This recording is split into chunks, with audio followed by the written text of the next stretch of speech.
Bonjour Virgo and welcome back to my channel. Claude here. Thank you for joining me for your February tarot reading.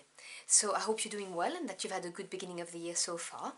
I posted your tarot birth card readings for February last week, so if you didn't have time to check it out, there's a link in the description box below for you, and there's also a link to the video on how to work out your tarot birth card if you don't know what this is and you don't understand what I'm talking about. So normally for the monthly spread I split my deck into 3 piles. Today I feel called to do something different, so I'm going to do a Celtic cross, but I'm going to pull out an energy from this oracle deck and I'm going to put it in the center and build the cross around it. So as always, please do bear in mind those are general readings, so just take what resonates. So if you would like to connect to the energies of my deck, now's the time to do so by taking a couple of deep breaths and relaxing whilst I shuffle it. So what do my Virgo querents need to hear for their highest good for the month of February, please?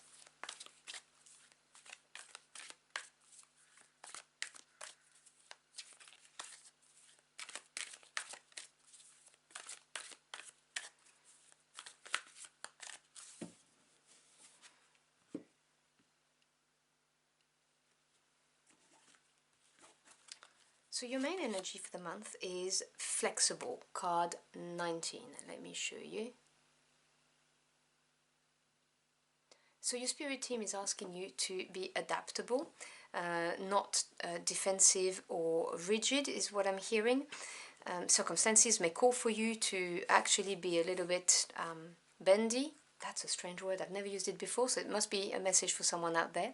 You can see how she's balancing herself on an egg, and the egg is like a new beginning, something that's in gestation, that's, you know, needs to be protected so that it may open, and she's balancing on it. So in order to maximize the positive effect or the outcome of any situation, right now you're being called to be adaptable. So let's get the tarot and delve into this message. If you're interested in the deck I'm using, this is an Italian deck, a really stunning deck. I reviewed it on my channel, so I've dropped you a link in the description box below as well, if you would like to, you know, chill out, have a look at the cards with me and maybe even get it for yourself. It's called the Tarot of Oppositions.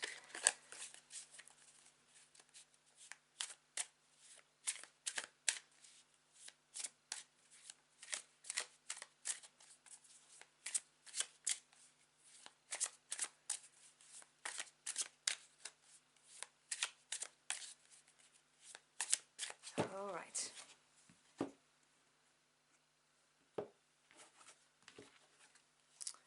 So at the heart of the spread we have the Seven of Cups. Crossing it we have the Ten of Wands. Above you we have the Nine of Pentacles, beautiful, very earthy energy. Below you we have the Ace of Swords. Behind you the Five of Pentacles.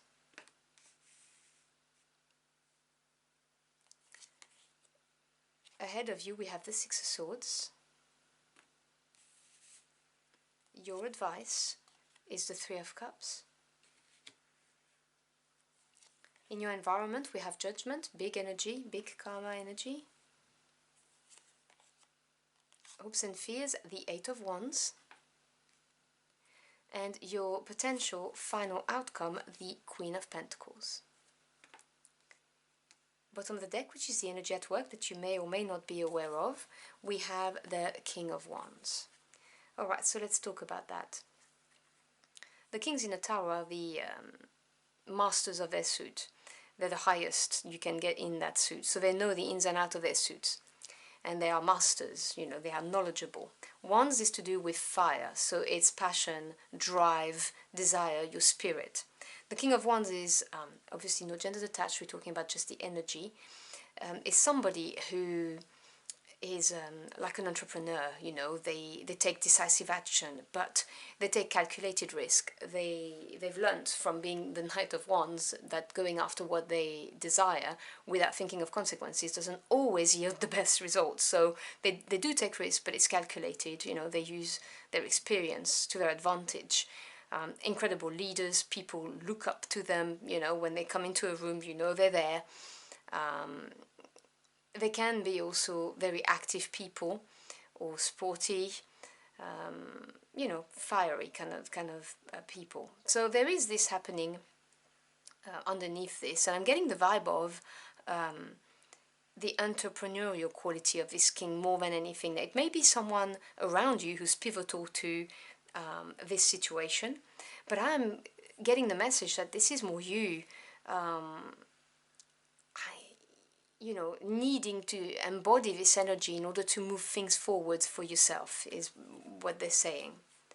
Because in the near past, you have the Five of Pentacles. Can you see this? No, let me move it. I'm sorry, this is very, very cramped. So you have the Five of Pentacles in the near past, which means it's still having an impact on your current situation. Now, the fives represent disruptions of any kind. So change, challenges. Now, to me, a change, well, is not necessarily bad, because the situations you were in before might not have been so good. So a change would be most welcome in that case, if you see where I'm going with that. Now, coins is your energy, okay? Pentacles energy is earth energy, and you have two of them. Not three, my bad, three. So this is what you have the most, actually, in this reading with the wands. You have 3 wands as well. The Five of Coins talks about a change in your daily life, whether it's at home, whether it's at work, in your career. It's a definitive change, you know, something that you would have noticed happened. You may have had a change in your circumstances, you may have changed home, you may have lost a job. This card may also refer to maybe a lack mentality that may have crept in, you know, in the near past, because things were hard for you. You may have struggled paying your bills for whatever reasons. Whatever this is a card that indicates that this is still playing in your current situation. And I can see clearly why, because you've got this Ten of Wands here blocking the energy, which I will go in a minute. And the Ten of Wands is a card of being exhausted and burdened. And obviously, you know, after what I've just described, I can see what's going on here. Now, the Ten of Wands, however, does talk about dropping your burden with all of your wands in. In other words, it is a success. It's exhausting, and, you know, you may feel like you're not going to be able to, but the Ten of Wands does talk about this successful dropping of the burden. Now, it's a need to release. Now, it's crossing the Seven of Cups, which is a card of options, but something that's very emotional, because the Cups energy has to do with your feelings and your emotions. So the Seven of Cups talks about feeling sometimes slightly overwhelmed at the options that you may have, and fearing not to pick the right cup, you know, not to choose the right one, the one that's going to make you ultimately happy. And so, you know, this is putting a lot of pressure on yourself, obviously, because when you have the Five of Pentacles in the near past, you're not going to want a repeat of this. You want to move forward from that. But when you contemplate your options, it seems unreachable, or it doesn't seem to be easy to make the decision, because you are burdened and you feel like you can't drop that burden, whatever the burden is. Too tired, too many responsibilities, maybe you're even working 2 jobs, you know, maybe you can't start whatever it is you want to start because you have to look after the kids, and you feel like you have no one who can help you. You know, take what resonates. But the advice is be flexible. So being flexible also means, you know, accepting help from other people too. Not being rigid in your way of looking at things. And as Virgo, you know, you are super organized, very efficient, perfectionist, and you may find it difficult to ask for help or even receive help. And this is a card that invites you to be open to it, because you've taken on too much. That Ten of Wands is showing me that you've taken on too much, and this is stopping you from being able to make a decision or a choice, which obviously is not healthy for you. Because in your conscious mind, you want the energy of the Nine of Pentacles, which is the energy of independence. This is having worked patiently, diligently, applied yourself, developed your skills in order to get to that level of prosperity and abundance. And, you know, it is a very liberating energy, because you've done it on your own, and you know you don't need anybody to pay your bills or to support you, and that's what's very much on your mind. But remember, you've taken on too much and you need to be adaptable, and that may mean accept some help from people. That's the message I'm getting the most out of, particularly if you're in the thread I mentioned of, working 2 jobs and really not having any time for you. Because in your subconscious, you've got the Ace of Swords. The Ace of Swords is clarity, victory. This is, to me, I call it the Epiphany card, because this is the light bulb moment over your head when something becomes clear and it frees you from whatever is blocking you, such as the Ten of Wands, which is that burden. This is getting some downloads from your spirit team, or a message, or gaining some knowledge that makes you free and you can move on. Now, it can be of any kind. It could be someone bringing you the message, or you could be finding out yourself, or, as I said, it could be a download from your spirit team, whatever the case may be. But subconsciously, you're waiting for that moment of clarity. What do I do? How do I choose the right option? Can I drop this burden? How am I going to be able to sustain myself and my family if I stop this job and start a business with no income?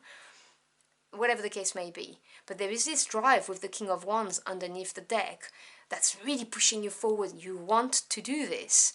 There's something that's igniting you, that you really feel drawn to, but you don't know how to go about it, is what I'm hearing. And you may have been hurt in the past. You may have had some kind of enterprise that failed, maybe, or missed an opportunity, whatever the case may be. But in the near future, you've got the Six of Swords, so, you jump from the Ace to the Six. The Six of Swords is a beautiful card of turning from a negative outlook to a positive outlook, because harmony is coming back. You have learned the lessons from whatever change occurred, from whatever the 5, for instance, that 5 of Pentacles here, has taught you. The 6 is harmony. So the swords represent the knowledge or the lessons you've learned, and now you're taking them with you and you're turning your back on scarcity or difficulties or doubts, whatever this is, and you're looking at the future in a more positive manner, because you've had your Ace of Sword moment, you've had that victory, that mental triumph, that epiphany that's going to push you forward.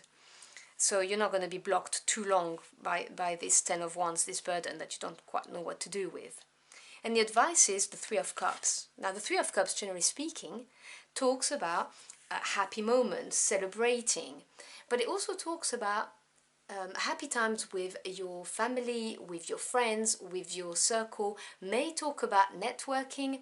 And so I'm getting the strong message here, because I was telling you about accepting help. This is what I'm getting. You may get help from friends, you may get help from colleagues, you may get help from network, people you used to work with and don't anymore, but you've kept in touch with. These people can help you. They will support you, and they will show you the way if you're not sure which way to go. But you can count on that, because this is a beautiful card of happy times, and as I said, with the idea of, people around you being happy. And in the environment, we have the Judgment card. So this is the Karma card. We have 2 in the tarot. We have Justice and Judgment.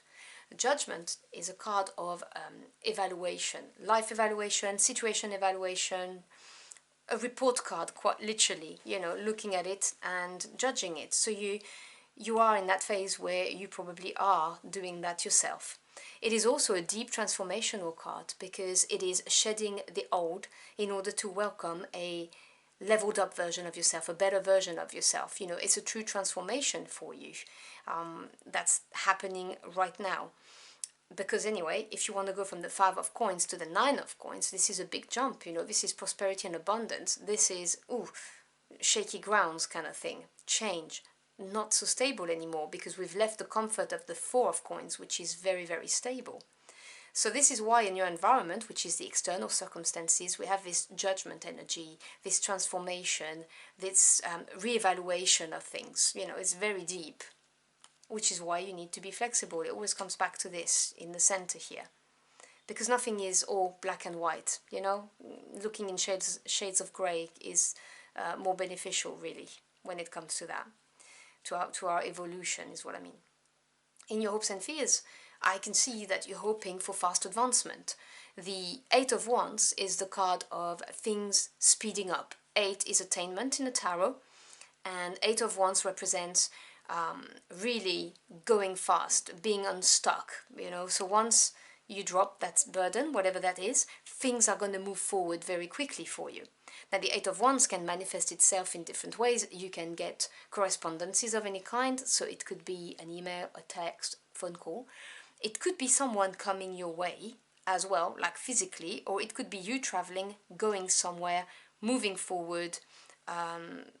So travel in the card is indicated as well. Could be relocation, because you do have the Eight of Wands and the Six of Swords. This could talk about moving and relocation, which I forgot to mention, in the near future. And so you're hoping for this to happen fast, which obviously I don't blame you, because you're not in a very comfortable position right now. But remember, be flexible, be adaptable and open, not rigid, because you can rely on people around you to support you and be there for you, and maybe even open a door that you didn't know exist. And as your final outcome, you've got the Queen of Pentacles. Now, this is a beautiful, beautiful card because it is so much your energy. Okay? Coins, Pentacles, your earth energy, but the Queens are patience and understanding. The Queen of Pentacles is somebody who understands the value of applying yourself, your time and your effort, developing your skills in order to be prosperous and abundant. This is a very grounded energy, pragmatic, somebody who knows what to do when they're in a tight spot. They know what to do. They even avoid the tight spot because they see it coming. This is a very stable energy, so being stable in your everyday life, whether we're looking at your home life or whether we're looking at your professional life. It's knowing you're not going to lack of anything because you know how to grow the coin. So I can see, you know, that obviously this is very much your energy, which is very comforting because this is an energy that you associate with, obviously being a Virgo. The Queen of Pentacles is also somebody who has attention to detail, somebody who is trustworthy. Is that person that, you know, we look up to because we know that what they've got through hard work of their own. So I see a very good compatibility between what's on your mind and what's in the potential outcome. But the potential outcome gives you one better, because the Queen of Pentacles is more abundant and prosperous and stable than the Nine of Pentacles could ever give you. Okay, this is a better card, a stronger card. So if you apply yourself, which I know you will, because you're a Virgo, but particularly if you are flexible and adaptable and open to changes, the burden will be released from you. You're going to get help and things will move fast as long as you are open. You remain open to all of that. So I hope you've enjoyed your journey for the cards with me. If you found this message helpful in any ways, do let me know in the comment box below. I'd love to hear from you. As always, I thank you for your time. It's your most precious commodity. I'm truly humbled you chose to spend it with me. Don't forget to check out your tarot birth card reading. It may shed some more light on this reading or give you complimentary information. I wish you a truly, truly fantastic month. And in the meantime, au revoir.